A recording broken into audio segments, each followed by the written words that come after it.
Namo Sang Hyang Adi Budaya, Namo Buddhaya.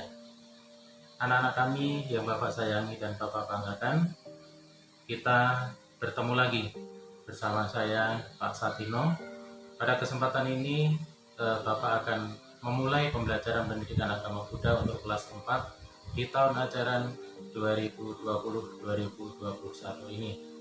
Nah, anak-anak semua, sebelum kita melanjutkan pelajaran ini, marilah kita bersama-sama berdoa.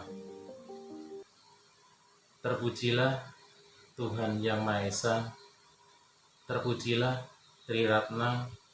Dengan ini saya berdoa, semoga saya dapat belajar dengan baik dan benar, untuk menjadi anak yang pandai dan berbudi pekerti luhur. Semoga semua makhluk berbahagia. Sadu, sadu, sadu. Baik anak-anakku semua, pada pertemuan pertama ini kita akan menyampaikan materi kita yang pertama, yaitu berkaitan dengan lomba keterampilan. Pertapa Asita telah meramalkan bahwa Pangeran Siddhartha kelak akan meninggalkan istana dan menjadi Buddha. Demikian juga dengan Brahmin Kondanya juga meramalkan bahwa Pangeran Siddhartha akan menjadi Buddha. Raja Suddhodana selalu merasa was-was dan khawatir terhadap ramalan tersebut. Karena itu, Raja berusaha membuat Pangeran Siddhartha senantiasa merasa nyaman dan bahagia. Semuanya diatur dengan rapi agar sang pangeran jangan sampai melihat salah satu dari keempat penampakan tersebut, yaitu orang tua, orang sakit, tidak boleh terlihat olehnya, dan bahkan bunga dan daun layu pun disingkirkan ya dari taman-taman yang berada di istana. Agar supaya apa? Agar supaya jangan sampai Pangeran Siddhartha melihat apapun yang bisa memberikan kesan mengenai proses penuaan. Raja juga tidak memperbolehkan siapapun membicarakan mengenai sakit, kemudian tua, kemudian mati, atau juga bahkan membicarakan tentang pertapa. Anak-anak yang Bapak sayangi dan Bapak banggakan, selain daripada itu bahwa Raja Suddhodana membangun 3 istana, yaitu istana yang ditempati oleh Pangeran Siddhartha setiap pada musimnya. Jadi 3 istana ini diperuntukkan untuk Pangeran Siddhartha sesuai dengan musim yang terjadi pada saat itu. Apa saja itu? Yaitu yang pertama adalah bahwa Raja membangun istana Rama, yaitu istana untuk musim dingin. Kemudian juga yang kedua, Raja membangun istana Surama, yaitu istana untuk musim panas. Dan yang ketiga, membangun istana Subha, istana yang diperuntukkan untuk musim hujan. Semua ini dilakukan oleh Raja agar jangan sampai Pangeran Siddhartha berubah pikiran dan kelak ia diharapkan oleh Raja Suddhodana untuk menjadi raja dunia. Anak-anak yang Bapak banggakan, kemudian saat itu Pangeran Siddhartha telah menyelesaikan studinya. Artinya dia sudah cukup besar ya anak-anak ya. Ya, tepatnya bahwa Pangeran Siddhartha sudah berusia 16 tahun. Pangeran tumbuh menjadi seorang pria yang muda, yang tampan dan perkasa. Namun perangainya yang suka merenung serta welas asihnya yang tanpa batas tampak semakin jelas ya, di tengah-tengah kesenangan dan kemewahan yang dialami oleh Pangeran Siddhartha. Raja merasa khawatir akan tingkah laku putranya tersebut. Ia kemudian memanggil para penasihat istana dan bertanya kepada mereka, apakah ada cara lain untuk dapat memastikan agar sang pangeran dapat mewarisi singgasana alih-alih untuk menjadi Buddha.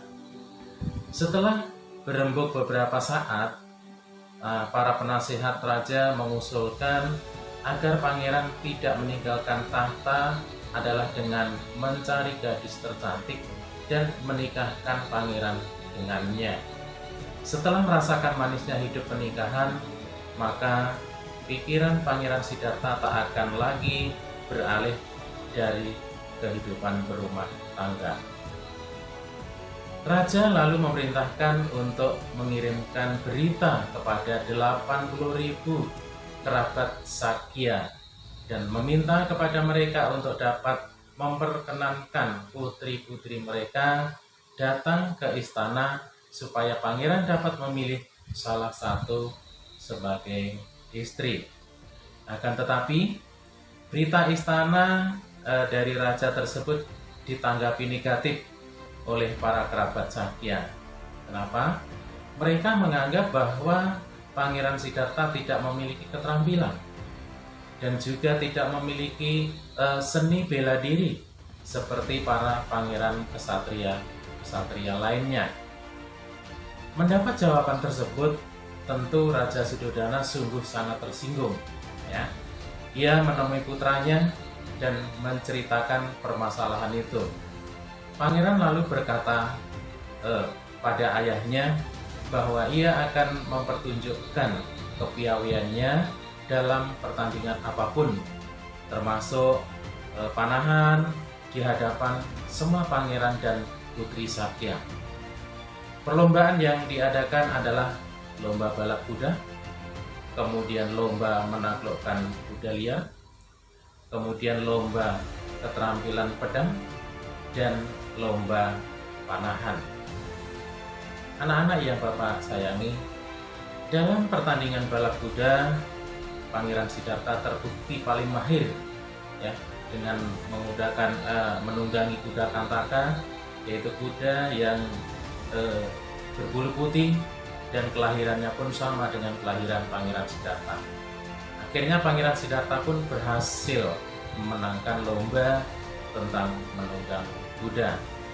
Kemudian yang kedua, dalam hal lomba menaklukkan kuda liar, ya, Pangeran Siddhartha menaklukkan kuda liar dengan kekuatan cinta kasihnya. Dalam pertandingan bermain pedang, Pangeran Siddhartha pun terbukti paling mahir dalam hal memainkan pedang, yaitu dengan menebas pohon yang berada di pinggir jalan, ya. Jadi pohon-pohon sudah disediakan, para pangeran semua berlomba untuk menebas pohon-pohon yang sudah disediakan. Pangeran Siddhartha dengan sekali tebas, ya, menebaskan ke sebatang pohon, tetapi pohon itu tidak tumbang atau tidak jatuh.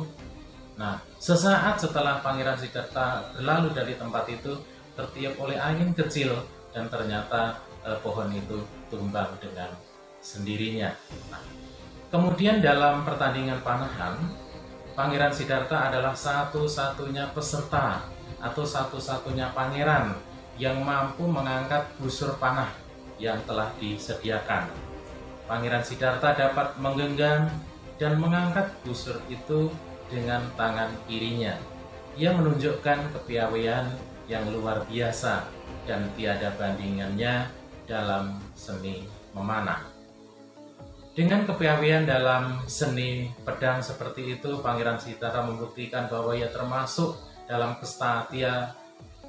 kasta kesatria dan bahwa ia lebih unggul dari peserta lainnya. Para ayah dari putri-putri Sakya sangat puas dan tak lagi merasa ragu terhadap sang pangeran. Demikianlah anak-anak semua, materi kita untuk hari ini.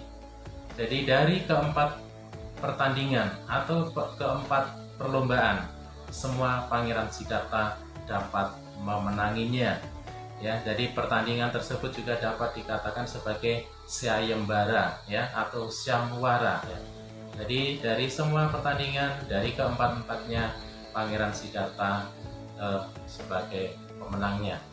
Inti dari pembelajaran kali ini bahwa kita tidak boleh melihat siapapun, ya, tidak boleh merendahkan siapapun sebelum kita dapat membuktikannya, sebelum kita dapat melihat secara langsung, ya.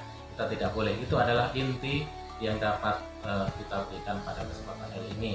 Ya, kita akhiri sampai di sini. Sampai jumpa lagi pada pertemuan selanjutnya. Namo Sayang Adi Budaya, Namo Buddhaya.